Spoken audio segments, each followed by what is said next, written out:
What is up, ladies and gentlemen? But most of all, you ladies out there, thanks for clicking on another episode of Break the Silence. I am your host, Cyborg. Chet Holmgren with an injury. We discuss next. Split cow!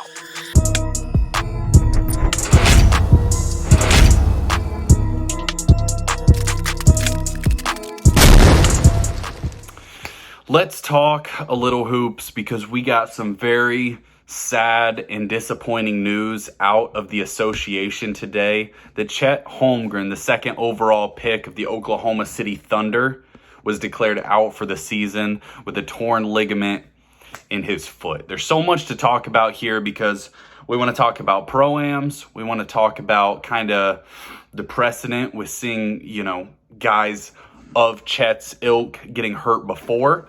And we also want to talk about what this means for the Thunder going forward in Chet, kind of his career. First, please take a second to like and subscribe to the channel. We just passed 350 subs. We're headed for 400.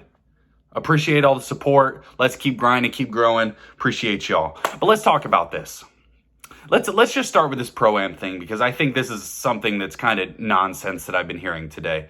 People talking about how NBA players shouldn't play in pro-ams or games like this in the offseason. First off, if you're saying that, you just don't understand that NBA players are playing in basketball games all offseason. This one just happened to be televised and ran by Jamal Crawford. So, you see videos all the time of James Harden playing in a gym with a bunch of other NBA players. LeBron, Melo, Westbrook, just because it wasn't a pro-am. So that's just nonsense as far as canceling pro-ams. The great thing about a pro-am is it's like kids in Seattle that will never get a chance to, go see LeBron in LA because it's not that close. And there's no NBA team in Seattle. Got a chance to see some of their favorite players play basketball. See pros play basketball for no cost. I believe it was free. I believe Jamal Crawford did it for free. So as far as the pro-am, I'm a huge supporter of those. And I am someone who, I'm super weird. I believe that in order to get better at basketball, you need to play basketball. So playing basketball in the off season is something I love to see players doing. And we do see a lot of guys do it. But we heard some rumblings like Anthony Davis does more of like he takes months off, then he does like a weight training routine, things like that. So as far as that goes, I want to continue to see guys playing in the pro-am. Obviously, this is a highly unfortunate injury. Chet Holmgren was one of the most talked about prospects we've had in a while because he's very controversial. Not for necessarily his play on the court, but because of his size. Now, I did do a lot of research about the top 4 draft picks. I watched a lot of film on them, not just their highlights, but actually their film because, I kind of wanted to get a feel for their games before I talked about any of them because, a lot of people turn on highlight reels and yes, players look awesome in their highlight reels. If you pick the best plays from anyone, you're going to think, wow, this guy can really play. So you want to see, kind of their strengths, weaknesses, things like that. And Chet was one of the weirdest guys I've ever looked at because it always scares me when there's extremes. So if you're talking about the smallest guy of all time, the biggest guy of all time, the heaviest guy, the thinnest guy, all those sorts of things scare me. So when you're talking about Zion Williamson, one of the most explosive players we've ever seen at that size, Yao Ming, one of the biggest players we've ever seen, Kyler Murray, switching sports a little bit, but one of the smallest quarterbacks we've ever seen, and Chet Holmgren, one of the thinnest players we've ever seen. So that scares me. Anytime you're any of those extremes, it scares me a little bit. I would have some hesitation. Now, his skill set's unbelievable.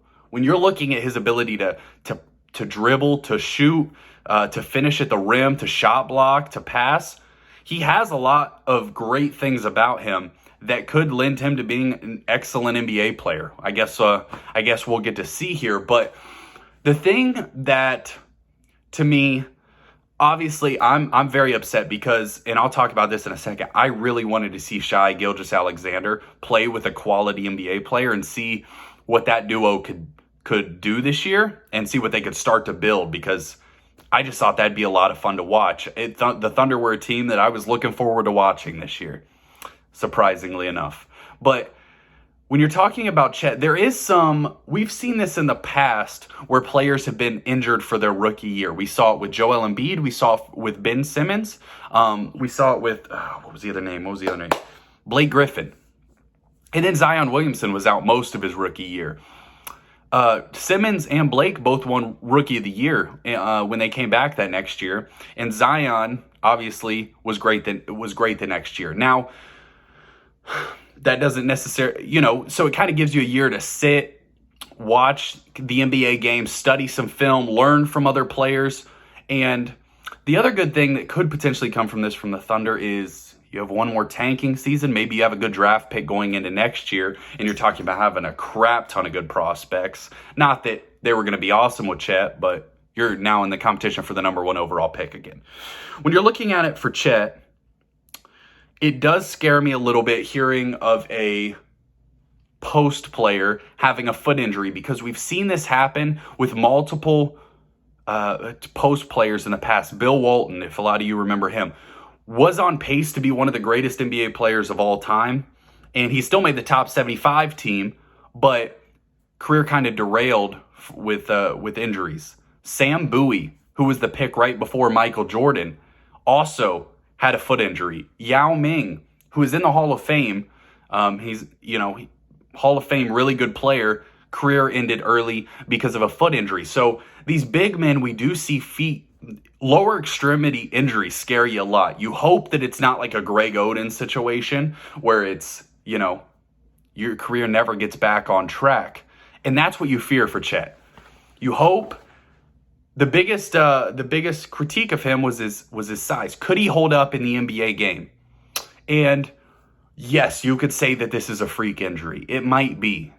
But it is at least a little concerning when you're talking about long term. If I'm a Thunder fan today, one, you're very sad because you were excited to watch him play, but two, you're like, there is a fear.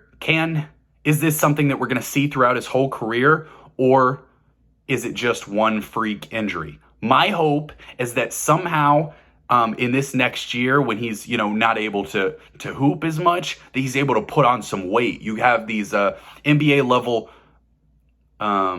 nutritionists, strength trainers who can hopefully help him put on 10, 15, 20 pounds. If he can put on a little bit of weight, that would really help him when you're talking about the NBA game.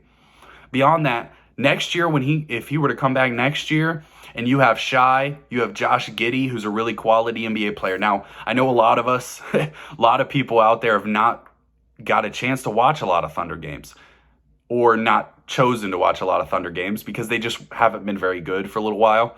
But they have some solid young players. They got Shai Gilgeous-Alexander, that if you haven't watched him, go look up some highlights. He's awesome.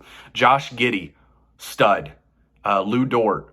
And then, I don't know how to say his name. Poku is what they call him, but he's a really tall, lanky, almost Chet-looking guy. They also was going to be fun to watch next to Chet. So when you're talking about the Thunder, if I'm a Thunder fan, if any of you out there are Thunder fans, I would not be discouraged completely, because I think you have one more bad year, which obviously you don't want to do, but you come back and you have so many prospects. You have so many of these picks. And if you can turn these guys if you can get a stud next year, if somehow, I don't know if you'd end up with Victor Wembanyama, or if you'd even want to draft him, because I think that'd be a weird combo with him and Chet and Poku. But you could talk about having a ton of young assets that even if you wanted to trade in for, a star of some kind. So don't freak out if you're a Thunder fan. I do worry and hope that this is not a long-term thing. Injuries are my least favorite part of sports. They're least favorite part of for everybody. But let's hope that Chet puts on a little weight, comes back, dominates. Let's not get rid of the pro-ams. Let's keep those going on. If players want to play in that the same way that they play basketball all year, love to see it. Love to see the way that the community comes out for it, especially in Seattle, because let's face it, Seattle needs an NBA team. The NBA will expand here in a couple years, almost certainly. That's kind of the direction that it's been headed. If you remember, even in Jordan's era, it only had 28 teams. So the league is expanding and growing. Seattle's probably next up to get a team. So appreciate y'all watching. Let's hope the best for Chet. Keep him in your thoughts. Cyborg out.